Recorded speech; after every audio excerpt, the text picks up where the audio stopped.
Welcome to Midnight Whispers, where the night doesn't whisper, it warns.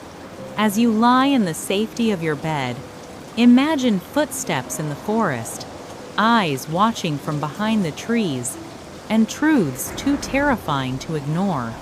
These aren't just stories, they're echoes from the shadows, real accounts whispered under breath by those who survived. So close your eyes, but don't fall asleep too fast. The darkness remembers.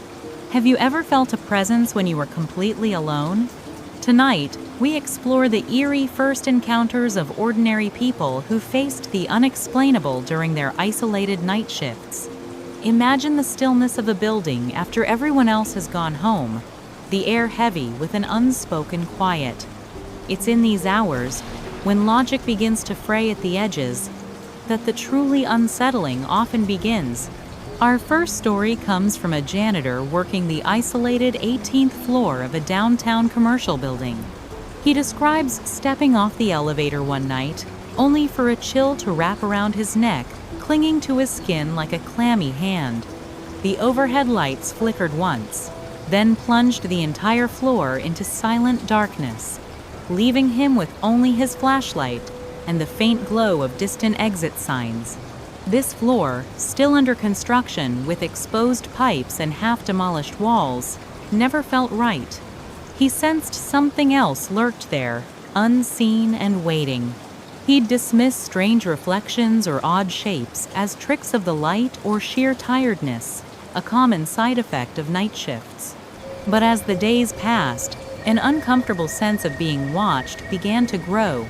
Sharper, more invasive than typical paranoia. It felt like someone's stare boring into the back of his head. Each time he pivoted, flashlight raised, there was no one there. Yet, the feeling lingered, just out of sight, making the hairs on his arm stand up and his stomach churn. One particularly wet night, he noticed a faint silhouette near a plastic-covered window, barely outlined by hazy city lights filtering through the plastic. He whipped his flashlight up, but the beam hit only gently flapping plastic. Later, he heard soft footsteps on the bare concrete behind him, too faint for a construction worker, echoing his own pace in a delayed manner. He froze, but as soon as he turned, silence, complete and abrupt. It was then that true fear began to set in.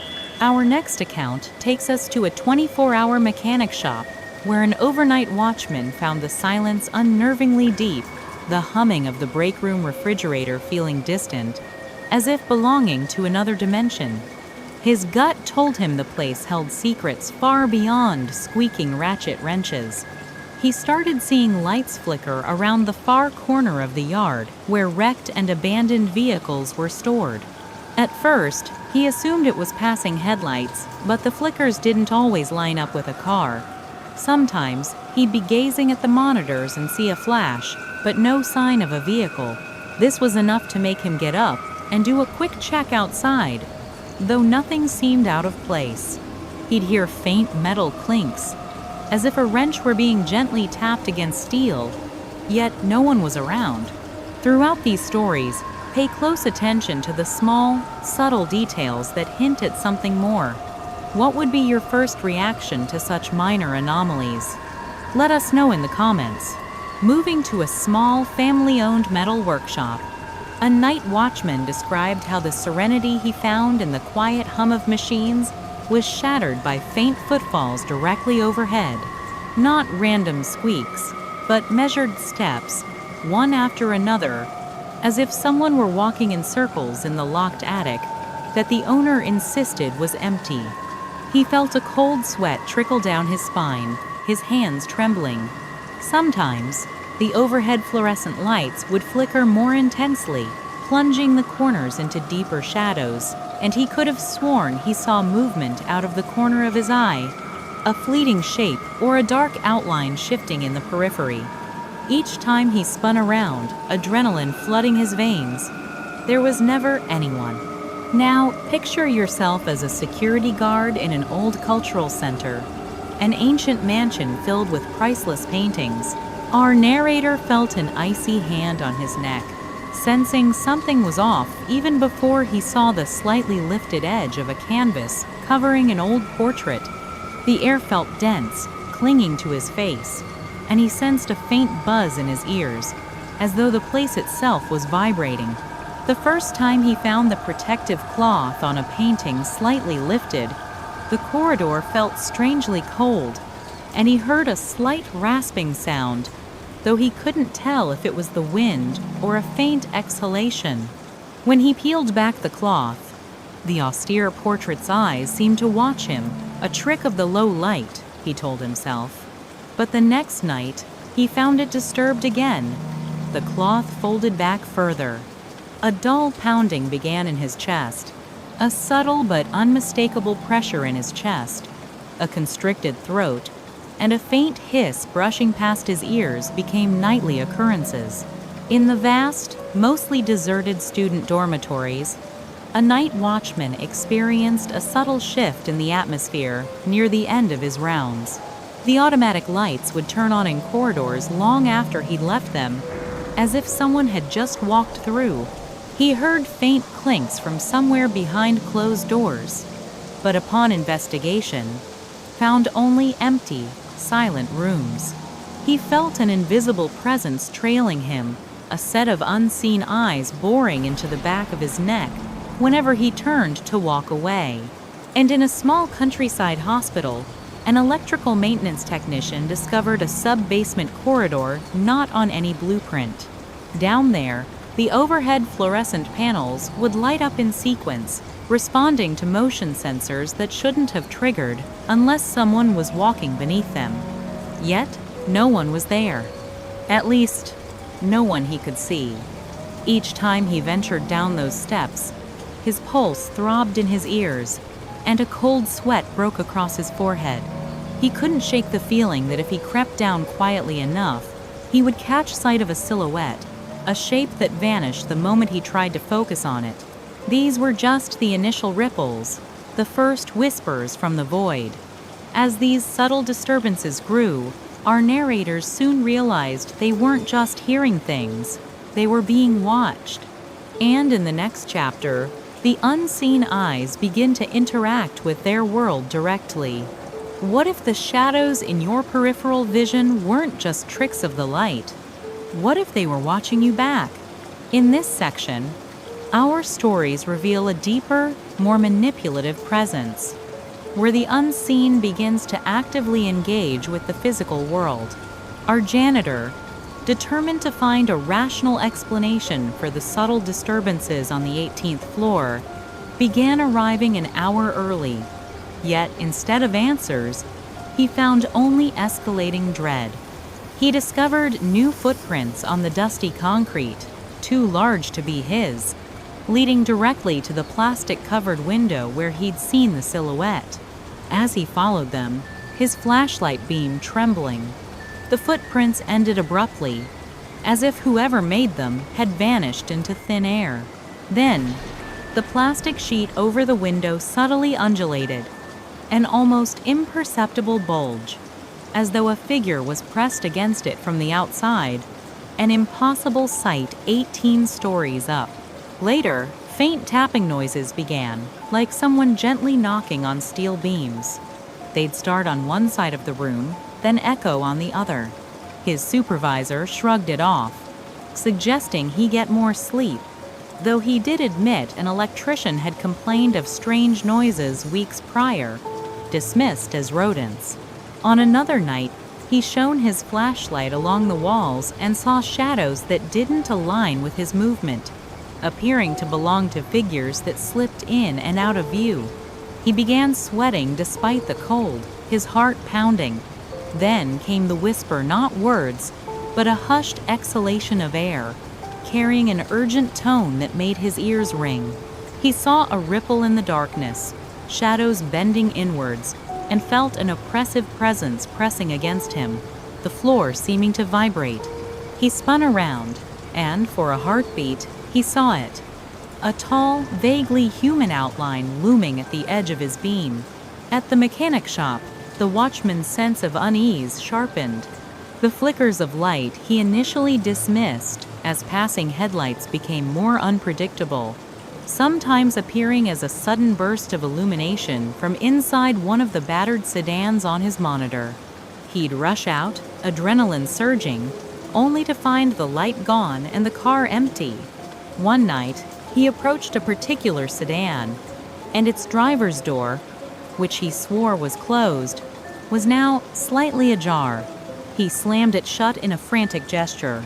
Later, as he surveyed the yard, a wrench clattered to the ground behind him. It looked old and rusty, as if it had been lying there for years. Yet his every nerve screamed it was meant for him to find. The shop's interior began to feel more oppressive. He'd catch glimpses of vague human silhouettes in the side mirrors of old vans, vanishing the moment he moved closer. He even started questioning his own reflection, flinching at the wild, tired eyes staring back. These tales involve objects moving on their own and distorted reflections. How would you explain such phenomena? Is it exhaustion or something more sinister at play? Share your theories below. In the metal workshop, the faint footfalls overhead turned into an unignorable pulsation. Even with heavy industrial headphones on, the watchman felt a low vibration that pulsed through the building from above, an unspoken, demanding call. He started seeing movement out of the corner of his eye, a fleeting shape or a dark outline shifting in the periphery. He often found footprints in the dust that weren't there before. The locked attic door began to dominate his thoughts, an irrational urge to open it growing. One evening, the footsteps above him stopped abruptly, replaced by a low, irregular tapping, as if someone were drumming their fingers on the wood from the other side. Drawn by a hypnotic compulsion, he approached the stairs. Midway up, he smelled stale, metallic air, and then, with a jolt, realized the padlock on the attic door was unlatched. After knocking softly, he heard a faint shuffle from inside, confirming the presence was real. Our cultural center security guard found the subtle changes with the covered portrait escalating into outright manipulation. Night after night, the protective cloth would be disturbed, pulled up to reveal the austere face beneath. Each time, he felt a distinct pressure in his chest, his throat constricting, and that faint hiss or whisper brushing past his ears. One evening, he waited in darkness, hoping to catch whoever was tampering with the painting. The overhead lights flickered, and in that split second, he swore he saw the cloth lift as if tugged by invisible fingers. He lunged forward, flashlight beaming, only to find the cloth undisturbed. Doors he had meticulously locked were found slightly ajar, and light switches he'd flicked off were now on. His radio would emit crackling static whenever he passed near that corridor. The painting's eyes, he swore, seemed to shift, a minuscule change, as if focusing on him. He then found the covering completely flung aside, the figure's left hand painted in a tense, almost claw-like position, as though gripping an unseen object. He even heard a low, murmured voice, words he couldn't quite decipher, a hush reminiscent of someone gently blowing into a sleeping person's ear. In the deserted student dormitories, the watchman's creeping fear became palpable. A corridor light, far ahead, would switch on by itself, too distant for his movement to trigger the sensor. Doors he had meticulously locked were found ajar. He heard more sighs, sometimes from behind him, sometimes seeming to come from around the next corner. He caught fleeting glimpses of shadows that didn't correspond to any object or person, flickering at the edges of his vision, dissolving the moment he looked directly at them. He even brought a handheld camera to document the phenomena, only to find a blur in the corner of his footage, leaving him to wonder if it was dust, lens flare, or something lurking out of sight. At the countryside hospital, the maintenance technician's dread of the sub-basement deepened. The lights down there would blink on, one by one, as if an invisible figure walked the length of the hall, stopping at the sealed door at the end. Then came the moment that nearly stopped his heart. From behind the thick, rusted chain, he heard the faint click of a switch being flipped, and the corridor light above the door flared to life. Logic screamed impossible, but his instincts pushed him forward. He pressed his ear to the cold metal and heard a slow, scraping sound from within, as if something was being dragged across the concrete floor. Later, he returned to find the padlock on the sealed door looking suspiciously newer, its rust replaced by shiny metal. His flashlight sputtered, plunging the corridor into darkness. Then, amid the disorienting strobing, he glimpsed a figure at the very end of the corridor, a silhouette without distinct features, vanishing the instant the light stabilized. As he fled back upstairs, he saw a faint strip of pale brightness pulsing from under the threshold of the still-locked door. On an isolated farmhouse, the night watchman's dreams became a terrifying extension of his waking hours, plagued by creaking floorboards and footsteps closing in. He'd wake up drenched in sweat, hearing voices whispering from the hallway. He began seeing fleeting silhouettes in his peripheral vision that would disappear when he turned, and reflections in windows would distort, showing his own face contorted by fear. He even noticed an odd, fading discoloration on an upstairs wall, almost like a handprint. His reflection in the old mirror at the end of the hall sometimes seemed to smirk at him. One night, after the wind died, he sensed a presence behind him. Then a floorboard creaked so close it made him jump. He rounded the corner to see a dark, vaguely human shape drift across the landing and vanish. At the abandoned municipal theater, the security guard's experiences intensified. The brief silhouettes he'd seen near the main aisle became more frequent. When he whispered, demanding the presence reveal itself, a strange hush would fall, and he'd sense a response that didn't quite form words but resonated in his mind.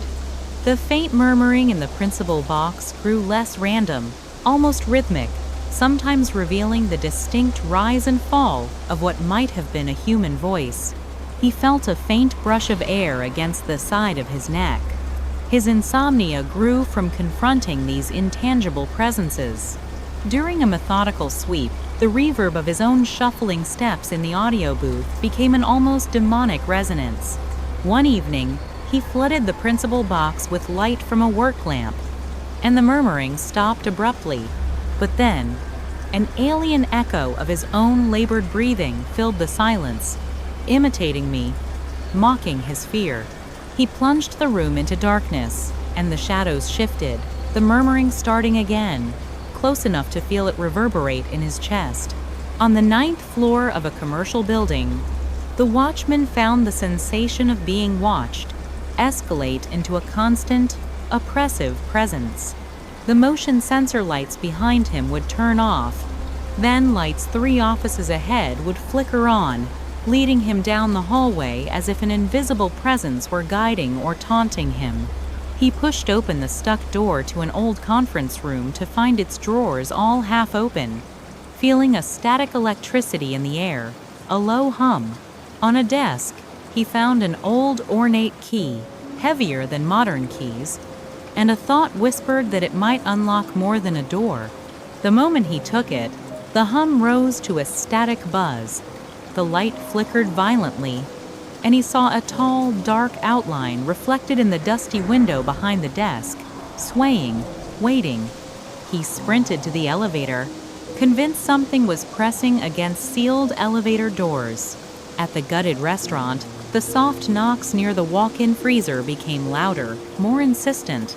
He heard a distinct clang of metal hitting metal from the kitchen, rushing to find no one, the pots undisturbed. His paranoia soared. He'd catch glimpses of a dark outline in the mirror on the prep table, dissolving when he looked directly. Once, he swore he saw the reflection of a pale face, distorted by the mirror's tarnished edges. One night, the knocks were right next to his ear. The walk-in freezer door was ajar, and inside, he heard a faint exhale, almost a sigh. He slammed the door shut. Later, he returned to the kitchen to find the old mirror on the prep table had shifted, tilted more upright, revealing a broader reflection of the room. In a jarring instant, he saw that dark silhouette standing just beyond the door in the mirror's reflection. He spun around, but the doorway was empty. The silhouette was gone from the mirror, too. The clinic night watchman found his isolated shift transforming into psychological siege. The lights that were meant to stay on would dim in a strange, irregular pattern, as if the clinic were breathing. His reflection in the glass doors appeared distorted, elongated. He felt low-frequency vibrations through the soles of his shoes, pulsing, rhythmic, almost alive. He saw a shadow crossing the corridor, tall and leaned slightly forward before disappearing. He found footprints in the dust near the generator room, ending abruptly as if the person had vanished. He even believed he smelled antiseptic in the main hallway when no cleaning had occurred. He watched the exam room door, which had been opening and closing on its own. He stepped inside, only to hear a soft shuffle from a corner, and found a metal stool turned slightly, as though it had just been moved. Later, the corridor lights sometimes blinked in what felt like a deliberate sequence, and he caught reflections of movement in the polished floor tiles when he was positive he was alone. From personal spaces to grand institutions, the unseen forces find new playgrounds. In our next chilling segment, we explore how entire buildings become stages for the inexplicable, challenging the very logic of their occupants. Imagine working in a place built on order and logic, a hospital or a dormitory, only to find its systems betraying you, its doors opening for no one, and its silence filled with a terrifying chill. This is where the rational mind meets the truly inexplicable. Our stories tonight peel back the layers of security and science, revealing the raw fear that grips those who face the unexplainable in the most regulated of environments. Our first account introduces a night watchman for a sprawling university dormitory complex. His job, he thought, would be simple: patrol empty halls, check locks, ensure quiet during the off-season. But the very silence felt heavy, oppressive, and the automated lights, designed to spring to life with motion, began to betray him. He'd sweep through a corridor, only for the motion-activated lights to snap on far behind him, or 20 doors ahead, long after he'd passed, or even before he reached them. Logic screamed faulty sensor, a common glitch in old buildings, but a creeping unease whispered something else. He'd hear faint, distinct clinks from behind closed, supposedly empty rooms, making his heart race, and once, a long, drawn-out sigh that seemed to float from an unseen source, making his pulse quicken and his hands grow clammy. When he reported these glitches to his supervisor, he was met with a dismissive shrug, a suggestion to check the circuit breakers, and an implication that he was simply overtired. "It's an old building, they make noises," he was told, the words hollow and unconvincing. But the maintenance team found no electrical problems, no wiring issues, leaving him with a chilling void where logical answers should have been. He even tried to document it with a handheld camera, hoping to capture proof, only to find the footage showed blurry movements that could have been dust or, terrifyingly, something far more sinister. The most unsettling incident came when he was in the basement. He found lights on in a section he hadn't visited for hours, then heard another soft, desperate exhale right behind him in an otherwise barren room. He would spin around, flashlight raised, only to be met by suffocating emptiness, the silence mocking his frantic breathing. What would you do if the very systems meant to maintain order began to actively conspire against your sanity? If the rational explanations offered by others only deepened your dread? Think about it. If you were in their shoes, how would you try to prove that these glitches are something far more unsettling? Tell us in the comments. Our next account pulls us into a small countryside hospital, where an electrical technician discovered a sub-basement, a place that didn't even exist on official blueprints. It was a grim corridor lined with rusted pipes, leading to a heavy, sealed door secured by an ancient, unyielding padlock and chain. Yet, night after night, the motion sensors in this forgotten sub-basement would trigger, the fluorescent lights powering on, one by one, as if an invisible entity was walking the length of the hall, pausing precisely at that sealed door. He felt a profound dread each time, his heart throbbing in his ears and a cold sweat breaking across his forehead. His colleagues offered only blank confusion or vague dismissals when he mentioned the sealed room, furthering his isolation. One night, he clearly heard a faint click echo from behind the locked door, followed by the light directly above it flaring to life. Logic screamed impossible. The door was sealed shut. He examined the padlock. It was undeniably intact. Yet, he then heard a slow, distinct scraping sound from within, as if something was being dragged across a concrete floor. Later, driven by a desperate need for answers, he returned to record evidence. To his horror, the padlock now gleamed, looking inexplicably newer, as if recently polished. His flashlight sputtered, plunging him into absolute darkness. And then, as the lights flickered back on, he swore he glimpsed a featureless silhouette at the very end of the corridor, vanishing as soon as the light stabilized. The most chilling detail? A faint strip of pale light leaking from under the threshold of that still locked door, pulsing as if something inside was actively controlling it. The hospital's systems, designed for life and healing, seemed to be betraying their very purpose, hinting at a presence that defied every medical and scientific explanation. Adding to this institutional unease, a nurse working the night shift in a quiet hospital lobby experienced a similar unraveling of logic. Every night, precisely at 2 a.m., the automatic sliding front doors would hiss open, inviting in a rush of piercing cold air, only to close again, revealing nothing. This wasn't a one-off, it was a nightly ritual, witnessed by himself and his security guard colleague. Technicians found no faults. Cameras showed only empty space. But the icy draft, the sudden chill that settled deep in their guts, was undeniably real, making the hair on their arms stand at attention.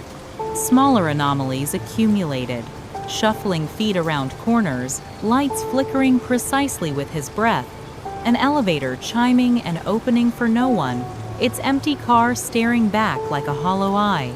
His colleague even noted how a light flickered only when he stepped away, stopping the moment he returned. It felt like they were being toyed with, their environment actively responding to their fear. The nurse started documenting everything in a small notebook, recognizing a deliberate, chilling pattern. The final, terrifying act occurred when the doors opened again at 2 a.m., and this time, the cold was freezing. The lobby lights pulsed like a heartbeat, and he glimpsed a distortion in the air, almost a ripple in reality itself, just beyond the threshold. It vanished, but the message was clear. This was no malfunction. This was an undeniable presence, orchestrated within the very building, seemingly aware of their every move. Finally, a night watchman in a 1,952nd commercial building found himself ensnared in similar, unsettling patterns on its rarely used ninth floor. Its south wing felt suffocating. The motion-activated lights would flicker, not randomly, but as if something was darting from office to office, always just out of sight. He saw shadows behind frosted glass, heard soft scraping sounds like a chair shifting in a vacant, locked office. His supervisor, predictably, dismissed it all as old wiring or an overactive imagination. But the feeling of being watched was constant, a pervasive dread that peaked between midnight and 3 a.m. One night, The lights behind him switched off, while the ones 3 offices ahead simultaneously flickered on, leading him down the hall as if an invisible entity was guiding or, perhaps, taunting him. He pushed open a stuck conference room door, only to find it empty, its silence mocking his racing pulse. Later, he felt observed from inside a locked room, seeing only his own reflection in the glass panel, but knowing something unseen saw him back with unnerving clarity. The ultimate breaking point came when all the 9th floor sensor lights began blinking in a sequential pattern from one end of the corridor to the other, beckoning him forward to the last office. Inside, the door slightly ajar, he found an old desk with half-open drawers and an antique tarnished key resting on its surface. The moment he picked it up, a static buzz filled the air. The overhead light flickered violently, and a distorted silhouette appeared in the dusty window behind the desk, swaying slightly, watching. He fled, clutching the key, convinced something was pressing against the elevator doors, trying to follow him. He still makes his rounds, but carries the chilling knowledge that he might have opened a door he can never truly close, leaving him in a perpetual state of hyper-awareness, where every flicker and every shadow hints at an intelligence feeding on his fear. These encounters, born from the very environments designed for order and safety, pushed these individuals to the precipice of their rational understanding. Their attempts to explain away the unexplainable, to seek logical answers, only amplified their growing terror. They faced disbelief from their colleagues and supervisors, further isolating them with their horrifying truths, making them question their own sanity. But the subtle games and the psychological siege were only the beginning. The terror we've witnessed so far is just the beginning. In the upcoming section, the encounters become even more aggressive, testing the very limits of our narrator's physical and mental endurance, making them question everything they thought they knew. What happens when the unseen presence stops playing subtle games and begins to actively torment you? This segment plunges us into the heart of escalating horror, where fear becomes a tangible, physical burden. Imagine the cultural center, where the mere disturbance of a covered painting quickly escalated beyond simple mischief. The security guard, already unnerved by flickering lights and the subtle hiss of an unseen presence, found himself facing a new level of terror. Doors he'd meticulously locked were found slightly ajar. Light switches he'd flicked off turned themselves back on. His radio, usually his only link to the outside world, crackled with static whenever he neared that cursed corridor. He even heard a soft scraping noise from the balcony overhead, like someone dragging something heavy across the floor. But it was the portrait that continued to escalate its torment. Night after night, the protective cloth would be flung aside completely, revealing the grim figure in stark detail. He'd stare at the painting, trying to rationalize it, when he swore the figure's eyes shifted a minuscule, horrifying change, like the slightest tilt of a pupil, focusing directly on him with faint recognition. A low, murmured voice, impossible to decipher, seemed to whisper words he couldn't quite grasp. The hush was reminiscent of someone gently blowing into the ear of a person sleeping, yet it brought only a rising tide of panic. The final crescendo came one night when he reached the painting to find the cloth entirely gone. Not folded, not tossed aside, but simply vanished. His chest tightened, and cold sweat trickled down his temples. In the suffocating darkness that followed, he heard it distinctly. A breathy whisper, inches from his ear, as if the figure in the painting stood beside him. It was a single exhalation, long and drawn out. His throat tightened so much he could barely swallow. Fighting a primal urge to flee, he found the crumpled cloth on the floor, something that hadn't been there a second before. He forced himself to secure it back over the painting, muttering under his breath that it would stay that way this time. A wave of dizziness crashed over him, and just as he steadied himself, a low, guttural moan grazed the edge of his hearing, sending him stumbling backward. The technician in the old countryside hospital faced a similar descent into a personal nightmare. Already accustomed to motion sensors activating for no one, and lights flickering in distant sub-basement corridors, he experienced a chilling escalation one night when, from behind the sealed, rusted door of a forgotten room, he heard the faint click of a switch being flipped. The corridor light above the door flared to life as though something inside that forbidden room had activated it.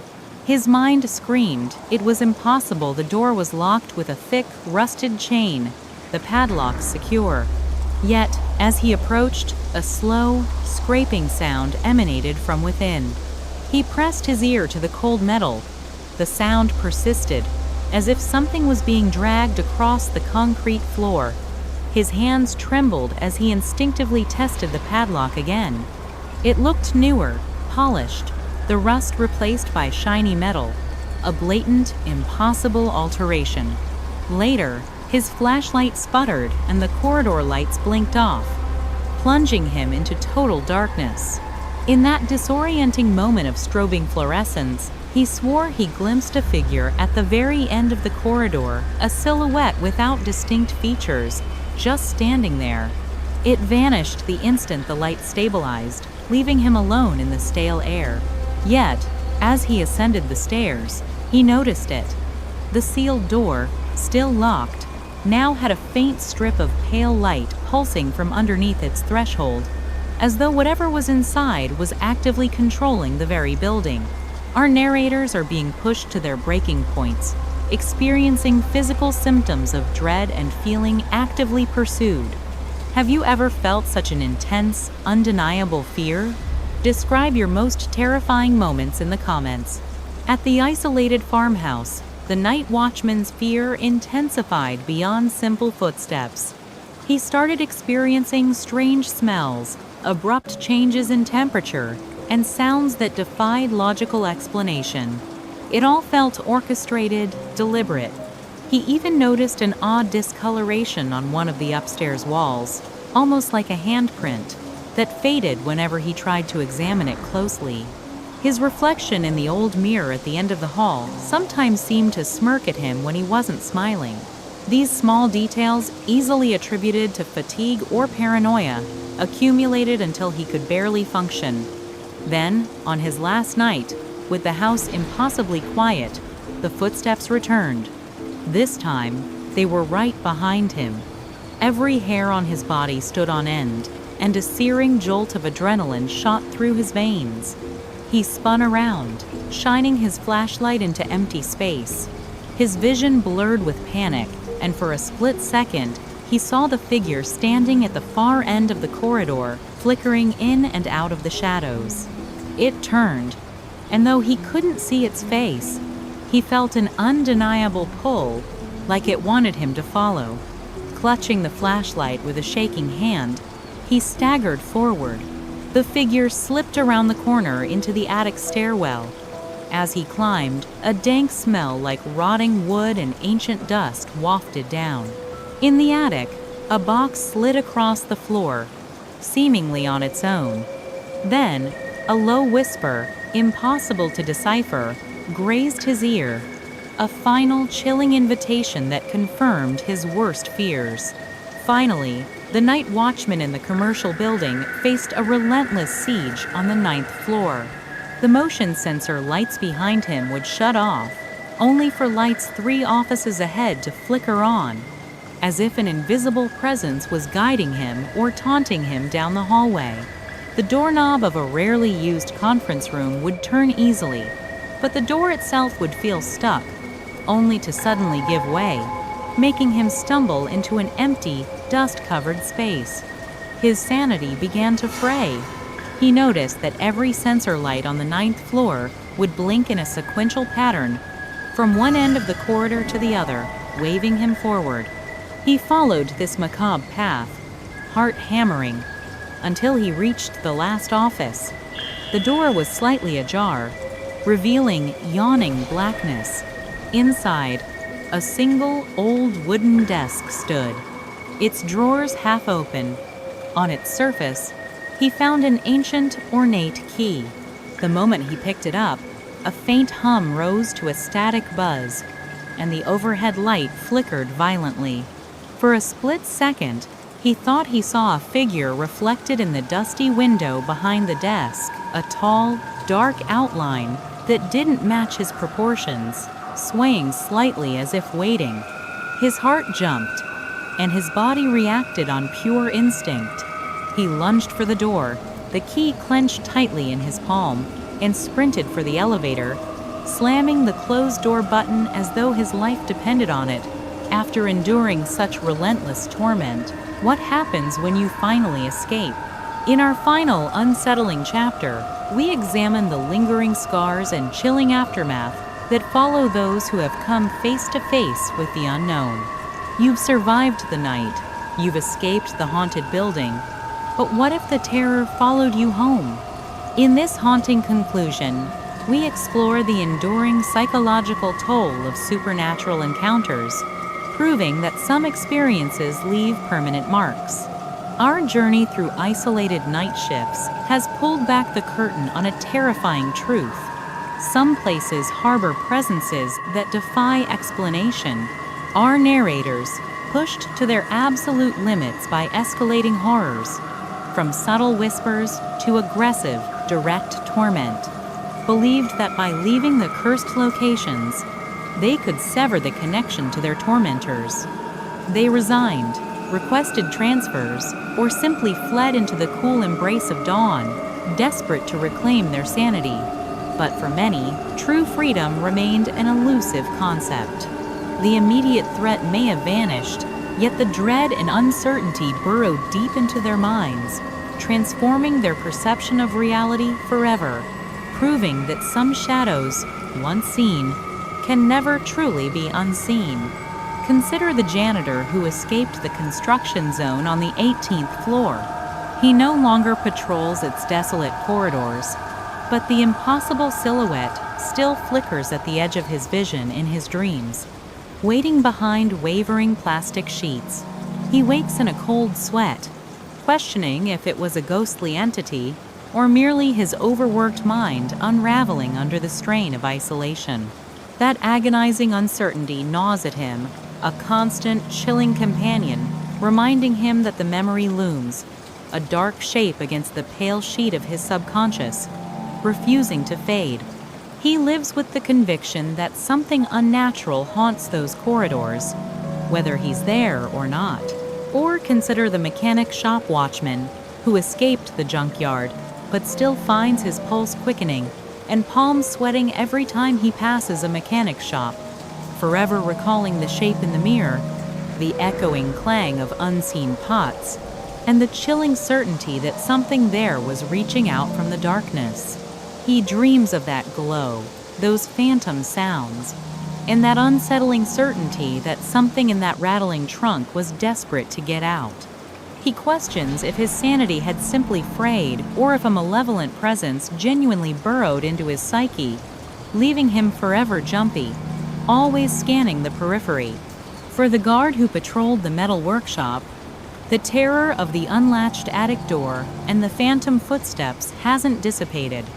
He still relives the sensation of those measured steps resounding overhead, that slow, rhythmic tapping taunting him. He wonders what might have happened if he had turned that knob, a morbid speculation that brings no comfort, only lingering dread. He knows that whatever waits in that attic is still there, patiently waiting for someone else to listen. His escape was physical, but his mind remains tethered to the oppressive secrets of that space, forever plagued by the unspoken question of what lay beyond that door. The cultural center guard, who confronted the shifting eyes of the portrait and the soft whispers, still works there, but he walks with a new, profound weariness, hyper-attuned to every creak and shadow. He still senses the painting's pervasive gaze, feels the air thicken with an unseen presence. He wonders if the ancient mansion is eroding his grip on reality, or if a malevolent entity bound to that portrait truly lurks within its walls, aware and patiently waiting to be unveiled again. His nights are a delicate dance with an invisible partner, leaving him with an enduring sense of dread that refuses to be explained away. Even the night watchman from the student dormitories, who bravely faced the random lights and disembodied sighs, finds no true peace. His sleep is besieged by nightmares of faceless figures waiting behind each locked door.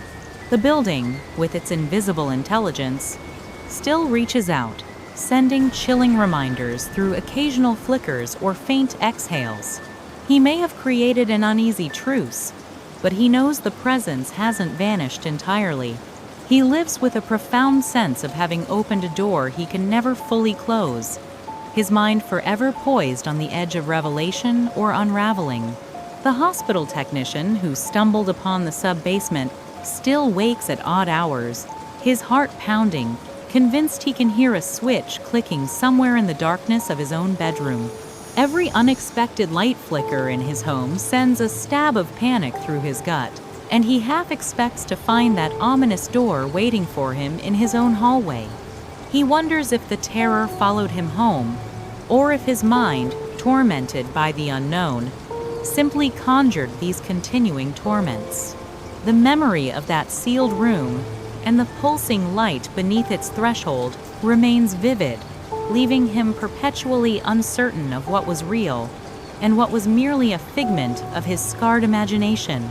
For the farm watchman, who felt the house breathing and saw phantom silhouettes drift towards the barn, escape was merely a physical act. He still wakes to the faint sound of floorboards creaking or slow, measured footsteps just down the hall, his heart thrashing against his rib cage. Even driving past a junkyard or seeing an old farmhouse triggers a wave of cold sweat and paranoia. He cannot shake the terrifying conviction that whatever entity he encountered out there followed him home, a constant gnawing reminder that some places and some entities are better left undisturbed, their secrets forever buried. And the theater guard? He continues his inspections, but the building has claimed a part of his sanity. He is locked in an unsettling dance with an invisible partner, forever questioning the source of the murmuring in the principal box, his own echo warped by failing acoustics, or something older and darker feeding on his fear. He senses it watching him from behind the curtains, just out of sight, convinced the building is a conduit for energies he cannot comprehend. The persistent dread coils in his gut, a constant, unsettling truth that no flickering flashlight beam can banish. The restaurant watchman, who confronted the terrifying shape in the mirror and the echoing clang of unseen pots, carries the indelible memory of that place. Every time he shuts his eyes, he recalls the lurking form, the horrifying certainty that something there was reaching out from the darkness. He still feels the relentless churn of dread that no amount of rational thought can erase, forever wondering if it was just stress or if a genuine presence was feeding on his fear. The uncertainty ensures he'll never forget those nights of solitary vigilance. Across these diverse tales, a chilling and universal pattern emerges. Our narrators, despite escaping the physical confines of their torment, found that the experiences embedded themselves deep within their psyche. The mundane became infused with dread. Every creak in their own homes, every unexpected shadow, every distant sound became a potential harbinger of the unknown. They live with heightened senses, a persistent paranoia, and a fundamentally altered perception of reality. Sleep offers no true escape, often becoming a new battleground where the terror of the night shift replays in vivid, unsettling dreams. They find themselves isolated, unable to articulate the full extent of their fear to others, for fear of being deemed unhinged, leaving them to bear the psychological burden alone. This leaves us with the ultimate, unsettling question. Was it all real? A genuine encounter with the supernatural? Or just the mind unraveling under the immense pressure of isolation? and fear. Do you believe these experiences can genuinely haunt someone's life, leaving permanent psychological scars, altering their very perception of the world? Or is it purely psychological, a manifestation of stress and the human brain's incredible capacity to conjure phantoms when pushed to its limits? We've heard their chilling stories, witnessed their terror, but the answer often lies within ourselves. A truth as elusive as the shadows they tried to outrun. What's your take? Share your theories, your insights, and even your own personal stories of the unexplainable in the comments below. The battle for sanity, it seems, doesn't always end when the sun rises. Sometimes, it merely shifts from the desolate corridors of a haunted building to the quiet, private corners of a wounded mind. They escaped, yes, but are they ever truly free? The echoes of the night, the lingering shadows, the questions without answers. They remain, a haunting testament to the enduring power of the unknown. And perhaps that's the most terrifying truth of all.